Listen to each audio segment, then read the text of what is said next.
प्रभु भयर अर्थ कौन कुक्रिया त्याग ही प्रभु भय।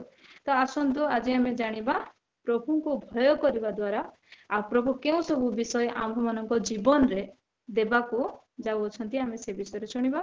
तो मो सहित खोलंतु हितोपदेश 9 अध्याय तार 10 पद।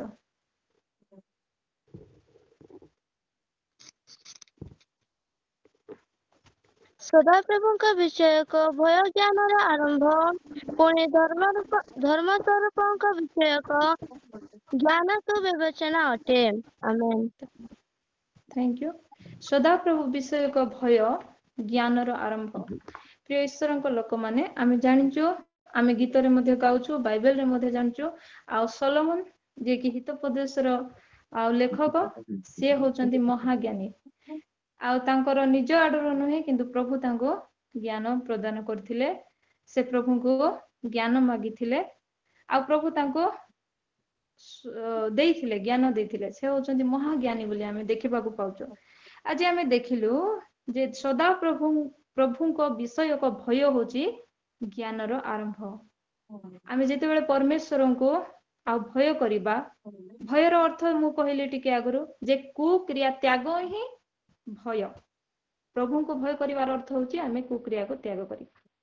ଆଉ କେତେବେଳେ ଆମ ମଧ୍ୟରେ ଜ୍ଞାନ ଆସିବ ଯେତେବେଳେ ଆମେ ସଦା ପ୍ରଭୁଙ୍କୁ ଭୟ କରିବା, କୁକ୍ରିୟା ତ୍ୟାଗ କରିବା, ସେତେବେଳେ ପରମେଶ୍ୱର ଆମ ମାନଙ୍କୁ ଜ୍ଞାନ ଦେବେ। ଜ୍ଞାନ ଗୋଟେ ଏମିତିକା ଜିନିଷ ଅଟେ ଯେ ମଣି ମୁକ୍ତା ହୀରା ଆଉ ଯେତେ ମୂଲ୍ୟବାନ ଜିନିଷ ଗୁଡାକ ଅଛି, ସବୁଠାରୁ ବହୁ ମୂଲ୍ୟ ହଉଛି ଜ୍ଞାନ। ପ୍ରିୟ ଈଶ୍ୱରଙ୍କ ଲୋକମାନେ, ଜ୍ଞାନ ଗୋଟେ ବଳବାନର ବଳ କାମ ଦବ ନାହିଁ ଯଦି ତା ପାଖରେ ଜ୍ଞାନ ନାହିଁ।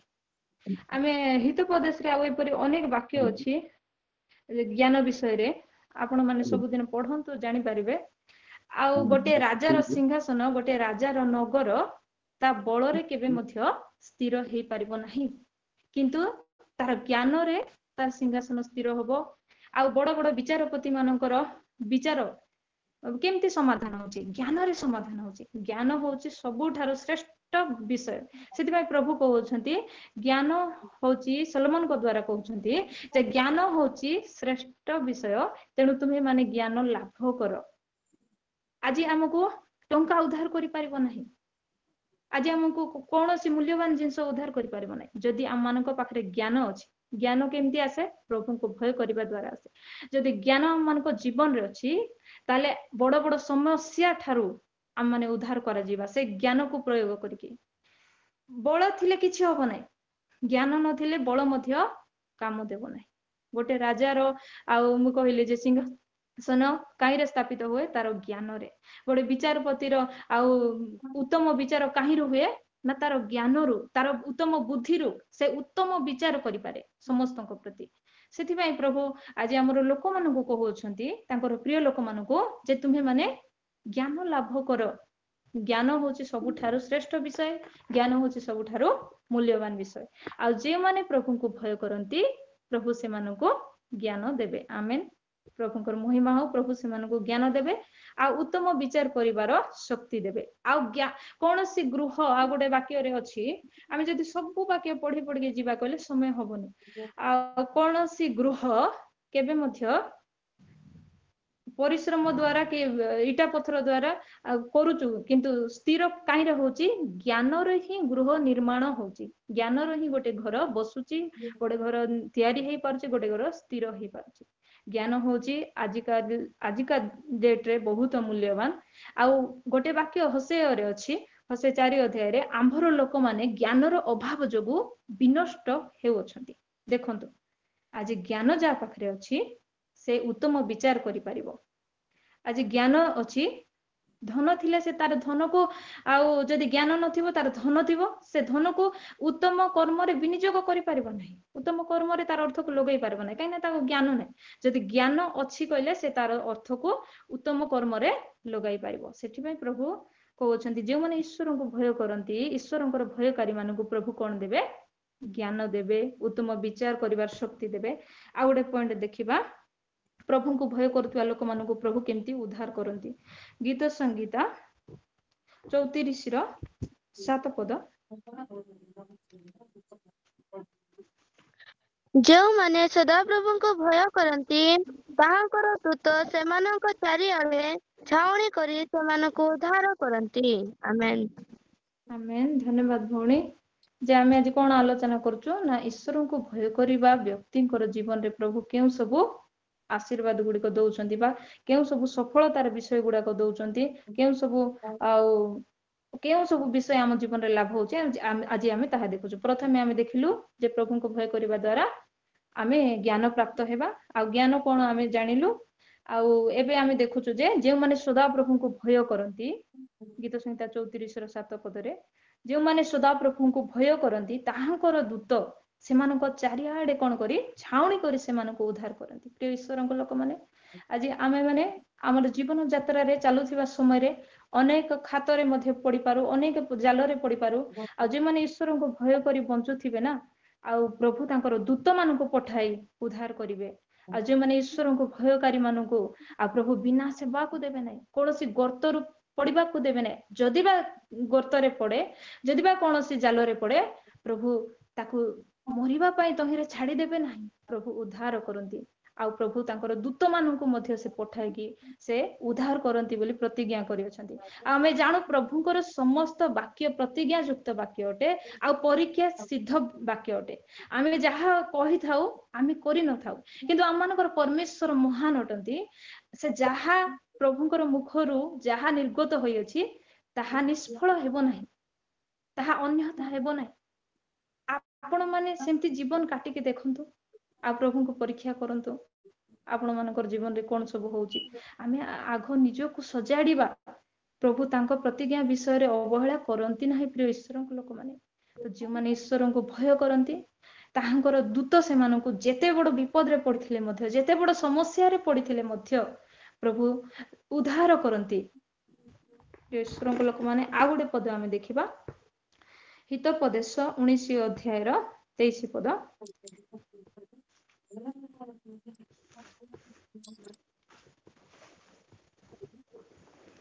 ସଦାପ୍ରଭୁଙ୍କ ବିଷୟକ ଭୟ ଜୀବନଦାୟକ। ତାହା ଯେଉଁ ଲୋକଠାରେ ଥାଏ ସେ ତୃପ୍ତ ହୋଇ ବାସ କରିବ, ଆପଦ ତାହାର ନିକଟ ଦେଇ ଯିବ ନାହିଁ। ଦେଖନ୍ତୁ, ଯେଉଁମାନେ ପରମେଶ୍ୱରଙ୍କୁ ଭୟ କରନ୍ତି, ଯେଉଁ ଲୋକଠାରେ ପ୍ରଭୁ ଭୟ ଜୀବନ ଥାଏ, ସେ କଣ ହୋଇ ବାସ କରିବ? ତୃପ୍ତ ହୋଇ ବାସ କରିବ। ଆଜି ଦେଖନ୍ତୁ, ଆଜି ଧନ ସମ୍ପତ୍ତି ସବୁ ଥାଇ ମଧ୍ୟ, ଆଉ ଭଲ ଭଲ ଆଇଟମ ଗୁଡାକ ମଧ୍ୟ ଆମେ ଖାଉଛୁ, ସବୁ ଥାଇ ମଧ୍ୟ ଆଜି ଲୋକ ସବୁ ଖାଇ ମଧ୍ୟ, ଆଉ ସବୁ କିଛି ଦୁନିଆର ସୁଖ ଭୋଗ କରି ମଧ୍ୟ ଆଜି ଅତୃପ୍ତ ଜୀବନ କାଟୁଅଛନ୍ତି। ତୃପ୍ତି ନାହିଁ ସେମାନଙ୍କ ଜୀବନରେ। କାହିଁକି ତୃପ୍ତି ନାହିଁ? ସେମାନେ ଈଶ୍ୱରଙ୍କୁ ଭୟ କରୁନାହାନ୍ତି। ସେମାନେ କୁକ୍ରିୟାକୁ ଧରି ରଖିଅଛନ୍ତି ନିଜ ଠାରେ। କୁକ୍ରିୟାକୁ ତ୍ୟାଗ କରିବା ହିଁ ପ୍ରକୃତ ପ୍ରଭୁ ଭୟ ଜୀବନ ଅଟେ, ଆଉ ପରମେଶ୍ୱରଙ୍କୁ ଭୟ କରିବାର ଅଟେ। ଆଉ ଯେଉଁମାନେ ପ୍ରଭୁଙ୍କୁ ଭୟ କରନ୍ତି ସେମାନଙ୍କୁ ପ୍ରଭୁ କଣ କରିବେ? ତୃପ୍ତ କରି ବାସ କରାଇବେ, ଶାନ୍ତି ଦେବେ, ତୃପ୍ତ ଦେବେ। ସେ ଯାହା ମଧ୍ୟ କରେ, ସେ ଯାହା ଖାଇଲେ କି ନ ଖାଇଲେ ମଧ୍ୟ ତା ଜୀବନରେ ଗୋଟେ ସନ୍ତୋଷ ଦେବେ, ଗୋଟେ ଆତ୍ମସନ୍ତୋଷ ଦେବେ ତା ଜୀବନରେ। ଆଜି ଅନେକ ଲୋକ ଅଛନ୍ତି, ଅନେକ ବଡ ବଡ ଘର ଅଛି, କିନ୍ତୁ ସେ ଘରେ ଶାନ୍ତି ନାହିଁ। ଅନେକ ପ୍ରକାର ଆଉ ଚିକେନ ମଟନ ଦିନକୁ ଖାଆନ୍ତି, କିନ୍ତୁ ସେମାନଙ୍କର ଜୀବନ କଣ ନାହିଁ? ତୃପ୍ତରେ ସେମାନେ ବାସ କରୁନାହାନ୍ତି। ସେମାନଙ୍କୁ ଲାଗୁଛି ସତେ ଯେମିତି କି ସେମାନେ ଅତୃପ୍ତ। ତ ଈଶ୍ୱରଙ୍କର ଭୟକାରୀ ମାନଙ୍କୁ ପ୍ରଭୁ ତୃପ୍ତରେ ବାସ କରାଇବେ। ଆଉ ଆପଦ ତାହା ନିକଟ ଦେଇକି ଯିବ ନାହିଁ। ପୁଣି ତା ତଳ ଅଂଶରେ ଆମେ ଦେଖୁଛୁ ଯେ ସଦାପ୍ରଭୁ ବିଷୟକ ଭୟ ଜୀବନଦାୟକ। ଆଉ କଣ? ଯେଉଁମାନେ ପ୍ରଭୁଙ୍କ ଭୟ କରନ୍ତି ପ୍ରଭୁ ତାଙ୍କୁ ଜୀବନ ଦିଅନ୍ତି। ଆଉ ଯେଉଁ ଲୋକଠାରେ ପ୍ରଭୁ ଭୟ ଥାଏ, ପ୍ରଭୁ ତାକୁ ଶାନ୍ତି ଦିଅନ୍ତି। ସେ ଯାହା କଲେ ମଧ୍ୟ ତାକୁ ଆତ୍ମସନ୍ତୋଷ ଦିଅନ୍ତି, ତା ଆତ୍ମାରେ ତାକୁ ତୃପ୍ତିକର ଲାଗେ ପ୍ରତ୍ୟେକ କାର୍ଯ୍ୟ। ଆଉ ପୁଣି ଆପଦ ତା ନିକଟ ଦେଇ ଯିବ ନାହିଁ। କୌଣସି ଅମଙ୍ଗଳ, କୌଣସି ବିପଦ ତା ପାଖକୁ ମଧ୍ୟ ଆସିବ ନାହିଁ।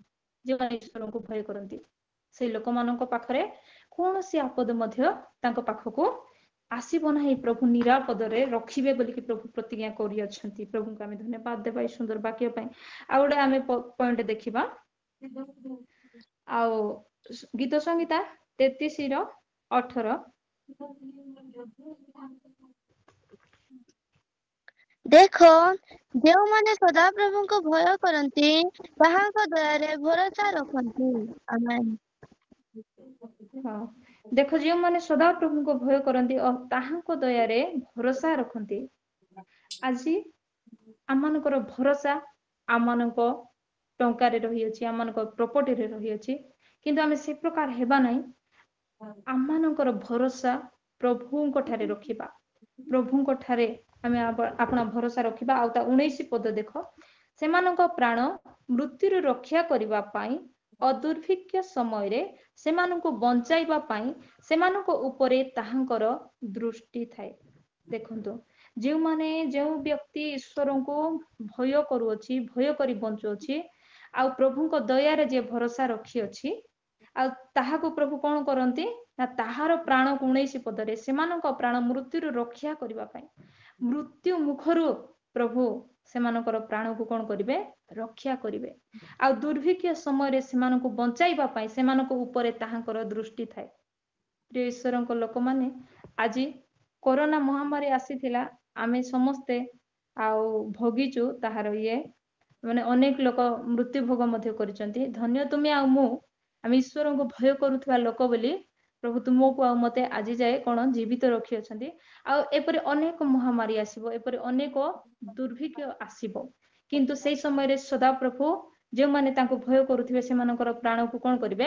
ମୃତ୍ୟୁରୁ ଆମେ କହିବା ନାଇଁ କି ବେଳେ ବେଳେ ଜଣେ ଲୋକ ଆଉ ଏମିତି ତାର କଣ୍ଡିସନ ଥିବ ଯେ ସେ ମରୁ ମରୁ ବଞ୍ଚିଗଲା, ପ୍ରଭୁ ତାକୁ ଉଦ୍ଧାର କରିଦେଲେ। କେବଳ ପ୍ରଭୁ ହିଁ ଆମକୁ ମୃତ୍ୟୁ ମୁଖରୁ ଉଦ୍ଧାର କରିବାକୁ ସାମର୍ଥ୍ୟବାନ ପରମେଶ୍ୱର ଅଟନ୍ତି। କାହିଁକି ଉଦ୍ଧାର କରନ୍ତି? ଆମେ ମୃତ୍ୟୁ ମୁଖ ରୂପ ଆଉ ବିପଦରେ ପଡିଥିଲେ ମଧ୍ୟ ପ୍ରଭୁ ଆମକୁ କେଉଁମାନଙ୍କୁ ଉଦ୍ଧାର କରନ୍ତି? ଯେଉଁମାନେ ଈଶ୍ୱରଙ୍କୁ ଭୟ କରନ୍ତି।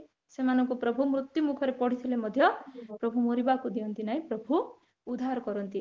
ଆଉ ଯେତେ ବଡ ମହାମାରୀ ଆସୁ, ଯେତେ ବଡ ଦୁର୍ଭିକ୍ଷ ଆସୁ, ଯେଉଁମାନେ ଈଶ୍ୱରଙ୍କୁ ଭୟ କରନ୍ତି ସେମାନଙ୍କୁ ପ୍ରଭୁ ବଞ୍ଚାଇବା ପାଇଁ ପ୍ରତିଜ୍ଞା କରିଅଛନ୍ତି। ହାଲେଲୁୟା। ପ୍ରଭୁ କହୁଛନ୍ତି ଦୁର୍ଭିକ୍ଷ ସମୟରେ ସେମାନଙ୍କୁ ବଞ୍ଚାଇବା ପାଇଁ ସେମାନଙ୍କ ଉପରେ ତାହାଙ୍କର ଦୃଷ୍ଟି ଅଛି, ଈଶ୍ୱରଙ୍କର ଦୃଷ୍ଟି ଅଛି। ହାଲେଲୁୟା। ଆଜି ଆମେ ଜାଣିବାକୁ ପଡିବ ଈଶ୍ୱରଙ୍କ ଦୃଷ୍ଟି ଆମମାନଙ୍କ ଉପରେ ଅଛି କି ନାହିଁ ବୋଲି। ଆମେ କେମିତି ଜାଣିବା? ଆମେ ପ୍ରକୃତରେ ଯଦି ପ୍ରଭୁଙ୍କୁ ଭୟ କରି ବଞ୍ଚୁଥିବା, କୁକ୍ରିୟାକୁ ତ୍ୟାଗ କରି ବଞ୍ଚୁଥିବା, ତାହେଲେ ଆମେ ଜାଣିପାରିବା ଯେ ନିଶ୍ଚୟ ମୁଁ ପ୍ରଭୁଙ୍କୁ ଭୟ କରୁଅଛି, ମୁଁ ସମସ୍ତ ପ୍ରକାର କୁକର୍ମକୁ ତ୍ୟାଗ କରୁଅଛି। ମଣିଷ ଜୀବନରେ ଅନେକ ଆମେ ପ୍ରଲୋଭନରେ ପଡିପାରୁ, ଆଉ ଅନେକ ବିଷୟ ଆମ ସହିତ ଘଟିପାରେ, କିନ୍ତୁ ଆମେ ଯାହାକି ଖରାପ ଅଟେ ତାକୁ ଆମକୁ ଛାଡିବାକୁ ଅଛି। ଆମେ ଯେମିତି ଗୋଟେ ଗୋଟେ ଚରିତ୍ର ମାନେ ଆମେ ଦେଖିଅଛୁ ବାଇବେଲରେ, ଯେ ଯୋସେଫ କେମିତି ପ୍ରଭୁଙ୍କୁ ଭୟ କରୁଥିଲେ ବୋଲିକି ସେ କଣ ହେଲେ ନାଇଁ, ସେଦିନ ପଟିଫରଙ୍କ ସ୍ତ୍ରୀଙ୍କ କବଳରୁ ସେ କଣ ହେଲେ? ଉଲଙ୍ଗ ହେଇକି ସେ କଣ ହେଲେ? ପଳେଇ ଆସିଲେ। ଉଲଙ୍ଗ ହେଇକି ସେ ପଳେଇ ଆସିଲେ। କାହିଁକି ପଳେଇ ଆସିଲେ? କାରଣ ସେ ପ୍ରଭୁଙ୍କୁ ଭୟ କରୁଥିଲେ। ଆଉ ବିନା କାରଣରେ ନିର୍ଦ୍ଦୋଷ ସେ ଥିଲେ, କିନ୍ତୁ ତାଙ୍କୁ କାରାଗାରରେ ପକାଇ ଦିଆଗଲା। କିନ୍ତୁ ପ୍ରଭୁ ତାଙ୍କର ମାନେ ପ୍ରଭୁ ତାଙ୍କ ଉପରେ ଦୃଷ୍ଟି ରଖିଥିଲେ। ପ୍ରଭୁ ତାଙ୍କ ସହିତ ଗମନାଗମନ କରୁଥିଲେ। କାହିଁକି? କାରଣ ସେ ପ୍ରଭୁଙ୍କୁ ଭୟ କରୁଥିଲେ। ସେଥିପାଇଁ ସେ କହିଲେ ଯେ ମୁଁ ପାପ କାର୍ଯ୍ୟ କରିପାରିବି ନାହିଁ, ମୁଁ ବ୍ୟଭିଚାର କରିପାରିବି ନାହିଁ। ଏହା ତ ଖରାପ କାମ ଅଟେ। ଏହା ମୁଁ କେମିତି କରିବି? ଯୋସେଫ କରିନଥିଲେ। ପ୍ରିୟ ଈଶ୍ୱରଙ୍କ ଲୋକମାନେ, ଆଦି ପୁସ୍ତକରେ ଆପଣ ମାନେ ଦେଖିପାରିବେ ଅଛି, ଯୋସେଫ କରିନଥିଲେ। ସେ ଉଲଙ୍ଗ ହୋଇକି ସେ ପଳେଇ ଆସିଥିଲେ। ଆଉ ତାପରେ ପ୍ରଭୁ ତାଙ୍କୁ ଆଉ କେଉଁ ସବୁ ଅଧିକାର ଦେଲେ ଆମେ ଜାଣିଛୁ, ଯେ ସେ ମିଶରରେ ରାଜତ୍ୱ ମଧ୍ୟ କଲେ। ତାଙ୍କର ଦେଇକି ଅନେକ ଦୁର୍ଭିକ୍ଷ ସମୟରେ ଆଉ ଦେଶରେ ଖାଦ୍ୟର ଅଭାବ ହେଲା ନାହିଁ। କାହିଁକି? କାରଣ ସେ ପ୍ରଭୁଙ୍କୁ ଭୟ କରିବାର ଲୋକ ଥିଲେ, କୁକ୍ରିୟା ତ୍ୟାଗୀ ଲୋକ ଥିଲେ। ଆଇବଙ୍କ ବିଷୟରେ ମଧ୍ୟ ଆମେ ଶୁଣିଛୁ, ସର୍ବସ୍ୱ ପ୍ରଭୁ ପରୀକ୍ଷା କରିବା ପାଇଁ ସୈତାନ ତାଙ୍କୁ ଅନୁମତି ମାଗିଲେ, ଆଉ ସର୍ବସ୍ୱ ସେ ହରାଇଲେ। କିନ୍ତୁ ଆଉ ଦ୍ୱିଗୁଣ ସେ କଣ ହେଲେ? ପ୍ରାପ୍ତ ହେଲେ। କାହିଁକି? କାହିଁକି ସେ ପ୍ରଭୁଙ୍କୁ ଭୟ କରିବାରେ ଅବହେଳା କେବେ କରିନଥିଲେ। ସେ କୁକ୍ରିୟା କରିବା ପାଇଁ ଭୟ କରୁଥିଲେ, କାରଣ ସେ ପ୍ରଭୁଙ୍କୁ ଭୟ କରୁଥିଲେ। ସେ କୁକ୍ରିୟାକୁ ତ୍ୟାଗ କରୁଥିଲେ। ସେଥିପାଇଁ ପ୍ରଭୁ ଆଉ 2 ଗୁଣ ଆଶୀର୍ବାଦ ତାଙ୍କ ଜୀବନରେ କଲେ, ଆଉ ସବୁ କିଛି ତାଙ୍କୁ ଫେରାଇ ଦେଲେ। ଆଜି ଆମେ ସେ ପ୍ରକାର ଜୀବନ କାଟିବା ତ ଏ ସବୁ ବିଷୟ ଆମେ ଆପଣା ଜୀବନରେ ପାଇପାରିବା। ଆମେ ଯେତେବେଳେ ମୃତ୍ୟୁ ମୁଖ ରୂପ ବିପଦରେ ପଡିଥିବା, ତ ଆମମାନଙ୍କର ପରମେଶ୍ୱର ଆମମାନଙ୍କୁ ଉଦ୍ଧାର କରିବେ। ସେମାନଙ୍କୁ ଉଦ୍ଧାର କରିପାରିବେ ନାହିଁ ଯେଉଁମାନେ ପ୍ରଭୁଙ୍କୁ ଭୟ କରି ବଞ୍ଚୁନାହାନ୍ତି। ସେମାନେ ଉଦ୍ଧାର କରାଯିବେ ନାହିଁ। କିନ୍ତୁ ଯେଉଁମାନେ ଆଜି ପ୍ରକୃତରେ ପ୍ରଭୁଙ୍କୁ ଭୟ କରି ଅଛନ୍ତି, ସେମାନଙ୍କୁ ପ୍ରଭୁ ଉଦ୍ଧାର କରନ୍ତି। ଯେତେ ବଡ କରୋନା ପରି ମହାମାରୀ ଆସୁ, ଯେତେ ବଡ ଦୁର୍ଭିକ୍ଷ ଆସୁନା କାହିଁକି, प्रभु सेमानकर प्राण को बंचाइबे आउ प्रभु सेमानक ऊपर आपण दृष्टि रखिथिबे। आम गीत संगीतार मध्य देखू जे कौन मारी तुम्भ तंबु निकट को आसीब ना, जो माने परमेश्वरंकर आउ छाया तले बास करती पक्ष तले बास करती कौन मारी ताहार तंबु निकट को आसीब ना। आ से सचक्षुरे से निरीक्षण करिवो जे अनेक लोक तार दक्षिण पार्श्व तार बाम पार्श्व आउ पड़िकी मरुथिबार से देखिबो, अनेकंकर विपद देखिबो किंतु ता पाखक मध्य आसीब ना। काहेकि कारण से परमेश्वर को भय करिवार व्यक्ति अटे, सेथिबाई प्रभु तांको से प्रकार आ उद्धार करती। आज आमे मध्य आपण जीवन को सेमती गढ़िबा प्रिय ईश्वर को लोक माने भय करिबा तो जेते बड़ विपद आसु, जेते बड़ समस्या आसु, जेते बड़ कष्ट आसु ना काहेकि आमर परमेश्वर आमर संगे थिबे आ परमेश्वर हमको उद्धार करुथिबे। आ गोटे बाकी आमे देखिबा गीत संगीता 34 रो 7, गीत संगीता 34 रो 9। हे ताहांकर सद्भक्त माने सदाप्रभु को भय कर, कारण जो माने ताहांको भय करंती सेमानकर कोनोसी अभाव नाही। आमेन। देखंतु आज आम मध्य अनेक अभावी लोक मध्य रही अच्छु प्रिय ईश्वर लोक मैंने, किंतु प्रभु एठार प्रतिज्ञा करुअछंती जे हे ताहांकर सद्भक्त माने सदा प्रभु को भय कर। आज हमको प्रभु भक्त बोलिकी डाकुछंती, सदा प्रभुंकर भक्त। जदि आमे प्रकृत आज प्रभुंकर भक्त अटु ताले ताहांको भय करिबा, कारण जे माने ताहांको भय करंती सेमानकर कोनोसी अभाव नै, कोनोसी विषय रे प्रभु हमको अभाव हेबा पई देबे नाही। जुबासी मानकर अभाव हेबो किंतु प्रभु हमको कोनोसी मंगल विषय रे अभाव हेबाको देबे नाही। आ गोटे वाक्य जदि आमे देखिबा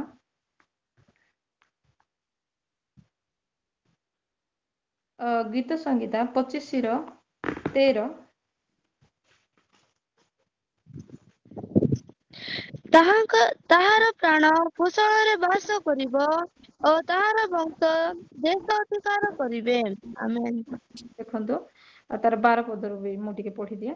सदा प्रभु को भय करिबा लोक किए, से ताहाकु ताहार इष्ट पथरे शिक्षा देबे। देखंतु सदा प्रभु को भय करिबा लोक किए, से ताहाकु ताहार इष्ट पथरे शिक्षा देबे। ताहार प्राण कुशଳରେ बास करिवो, ताहार जीवन ताहार प्राण शांति रे बास करिवो ए पृथ्वी मध्यरे, और ताहार वंश देशर अधिकारी हेबो। प्रिय ईश्वर लोक माने जो व्यक्ति परमेश्वर को भय करी आज दिन रे बंचु अछि, प्रभु ए सब प्रतिज्ञा ता जीवन रे सफल करिवे, ए सब आशीर्वाद ता जीवन रे देबे जे ताकू कुशल रे शांति रे बास करिवे। मु टिके आगुरु कहउतली जे आज सब अछि लोकंक घरे किंतु शांति नाही। तो जे माने प्रभु को भय करी बंचंती सेमानंकु प्रभु शांति रे रखिबे, आउ कुशल रे रखिबे, सुरक्षित रखिबे, कौनसी विषय रे असुविधा हेबाको देबे नाही, और ताहार वंश मध्य देश अधिकार करिवे। पुणी देखंतु केवल से व्यक्ति नुहे कि तार परिवार नुहे किंतु तार समस्त पीढ़ी पर पीढ़ी तार वंशधर को प्रभु कौन करिवे ए देशर अधिकार, देश अधिकार करने को आ क्षमता देबे। देखंतु प्रभु एते सुंदर प्रतिज्ञा तुमर सहित मोर सहित करि अछंती। आज आम निजको ठीक करी गढ़ी तोलिबा तो प्रभु ए समस्त विषय तुम सहित आ मो सहित मध्य करिबा पई आज मध्य से सही परमेश्वर अटंती, तांकर केबे भी परिवर्तन नहीं। से परमेश्वर केबे परिवर्तन नहीं, से आजी काली चिरकाल समान अटंती प्रिय ईश्वर लोक माने। आ से गीत संहिता 25 रो 24 पदरे जदि आमे देखिबा सदा 14 पद, सदा प्रभुक गुप्त विषय ताहांक भयकारी मानक ठारे थाए। हालेलुया। सदा प्रभुक गुप्त विषय ताहांक भयकारी मानक ठारे थाए।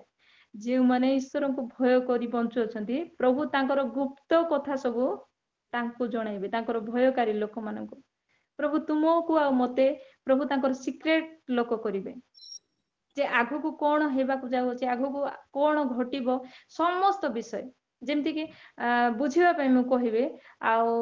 आमर पूर्वतन मुख्यमंत्री नवीन पट्टनायक थिले, आ पांडियान तांको सबु क्षेत्र रे तांकर सहाय्य करुथिले। आ जेते सबु नवीन पट्टनायक सीक्रेट कथा पांडियान जानी थिले। ठीक सेमती सही परी सदा प्रभुकर गुप्त विषय ताहांक भयकारी मानक ठारे थाए। जे माने ईश्वर को प्रकृत रे भय करी बंचु अछु ताहले प्रभु तांकर गुप्त विषय सबु आम माननकु जणाइबे। प्रभु महान अटंती तांकर कर्म तांकर कार्य आउ अवर्णनीय अटे आउ अगण्य अटे आउ प्रभु आउ तांकर प्रेमकारी मानक पई चक्षु केबे देखि नथिबा विषय रखि अछंती आमे कानरे केबे सुनि नथिबा विषय आमर हृदय रे आमर मनरे केबे चिंता हे नथिबो एपरि विषय सब प्रभु प्रस्तुत करी रखि अछंती के मानक पई तांकर प्रेमकारी लोक मानक पई तांको भय करूथिबा लोक मानक पई तो सदा प्रभु प्रथमे तांकर गुप्त विषय सब काहाको जणाइबे तांकर भयकारी लोक माननको हालेलुया सदा प्रभु को भय करिबा लोक माननको प्रभु तांकर गुप्त विषय गुडा को प्रकाश करिवे हालेलुया प्रभु एते महान परमेश्वर से निश्चय तांकर प्रतिज्ञा को सफल करिवे केवल आमे ठीक हवा आज आमे निजो को सजाडिबा आज प्रभु तांको कार्य प्रभु करिवे आमो कार्य आमे करिबा तापरे आमे देखिबा आउ कोन प्रभु देबे तांको भय करिबा लोक माननको द्वितीय विवरण 6 2 टिके पढि दियंतो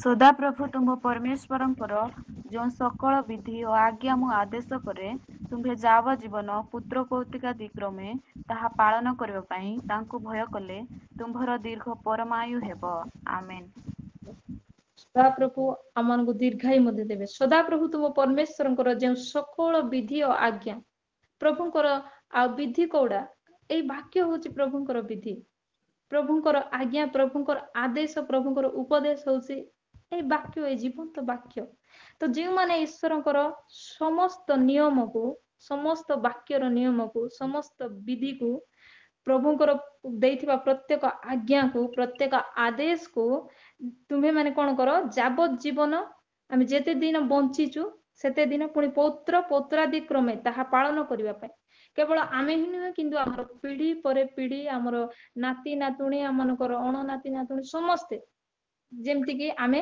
पालन करिबा ता द्वारा कोन हेबो ना ताहा पालन करिबा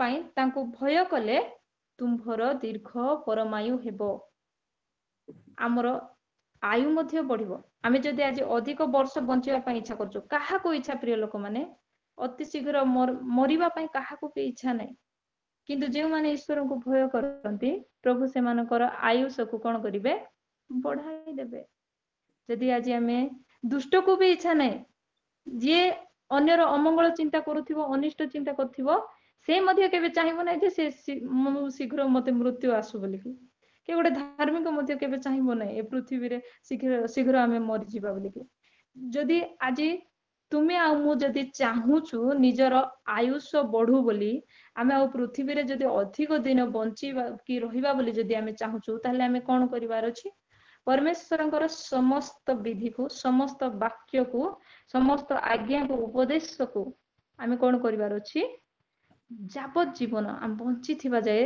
ताकू पालन करी भय करी आमे पालन करिवार अछि तेबे जाय कि हमर दीर्घ आयु हबो आमनकर आयु को प्रभु बढ़ाई दे आमे हिजकिया राजांक विषय रे सुनिछु ना आ हिजकिया राजांकर आयु प्रभु केते वर्ष बढ़ाई थिले सहाय्य करी कार मन थिबो निश्चय मन थिबो राजा हिजकियांकर आयु को प्रभु केते वर्ष बढ़ाई थिले 15 हाँ धन्यवाद सर हाँ 15 वर्ष प्रभु वृद्धि करथिले काहे कि से सिद्ध अंतकरण सहित प्रभुंक सहित गमनागमन करुथिले सेथि पाई प्रभु तांकर आयु को 15 वर्ष आउरी बढ़ाई देले जदि तुमे आ मु आज चाहू आ बेसी दिन बंचीबू प्रभुंकर महिमा पाई ए पृथ्वी रे प्रभुंकर सुषमाचार कार्य रे व्यवहार हेबा पाई आ गोटे उत्तम व्यक्ति हे बंचिया पाई अन्यर सुषमाचार कारण हेबा पाई जदि चाहू ताहले हमर आयु बढ़ू बोली आ अधिक दिन बंचिबा पाई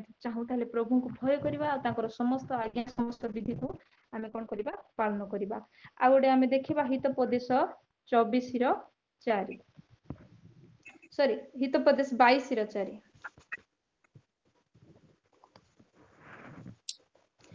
नम्रतार पढ़ंतु नम्रतार और सदाप्रभुଙ୍କ विषयक भयर पुरस्कार धन और सम्मान और जीवन अटे आमेन ପ୍ରିୟ ଈଶ୍ୱରଙ୍କ ଲୋକମାନେ ଈଶ୍ୱରଙ୍କର ମହିମା ହଉ ପ୍ରଭୁଙ୍କର ସୁନ୍ଦର ପ୍ରତିଜ୍ଞା ଯୁକ୍ତ ବାକ୍ୟ ପାଇଁ। ଆଉ ନମ୍ରତାର ଅସଦା ପ୍ରଭୁଙ୍କ ବିଷୟକ ଭୟର ପୁରସ୍କାର କଣ ଅଟେ? ଧନ, ଅସମ୍ମାନ ଆଉ ଜୀବନ ଅଟେ। ଆଉ ଗତ ଦିନ ମାନଙ୍କରେ ଆଉ ମିଖାଏଲ ଆଜ୍ଞା ବହୁତ ସୁନ୍ଦର ଭାବରେ ନମ୍ରତାର ବାକ୍ୟ କହିଥିଲେ। ତ ଯାହା ପାଖରେ ନମ୍ରତା ଅଛି, ପ୍ରଭୁ ଭୟ ଅଛି, ପ୍ରଭୁ ଭୟରେ ଜୀବନ ଅଛି, ତାହାର ସେ କେଉଁ ପୁରସ୍କାର ପ୍ରଭୁ ତାକୁ ଦେବେ? ଆଜି ପୁରସ୍କାର ପାଇବା ପାଇଁ କାହାକୁ ଇଚ୍ଛା ନାହିଁ? ସମସ୍ତଙ୍କୁ ଇଚ୍ଛା ପ୍ରିୟ ଈଶ୍ୱରଙ୍କ ଲୋକମାନେ। ଆମ ସମସ୍ତେ ଚାହୁଁ ପୁରସ୍କାର ପାଇବା ପାଇଁ। ଆଜି ପ୍ରକୃତରେ ଯଦି ତୁମେ ଆଉ ମୁଁ ଈଶ୍ୱରଙ୍କୁ ଭୟ କରି ବଞ୍ଚିବା, ତାହେଲେ ପ୍ରଭୁ ଆମକୁ ଧନ ମଧ୍ୟ ଦେବେ, ସମ୍ମାନ ମଧ୍ୟ ଦେବେ ଆଉ ଜୀବନ ମଧ୍ୟ ଦେବେ। ହାଲେଲୁୟା, ପ୍ରଭୁଙ୍କର ମହିମା ହଉ। ପ୍ରଭୁ ଏ ସମସ୍ତ ବିଷୟ ଆମମାନଙ୍କ ଜୀବନରେ ଦେବେ। ଆଉ ଆମେ ଦେଖିବା ଗୀତ ସଂହିତା 128 ଅଧ୍ୟାୟ।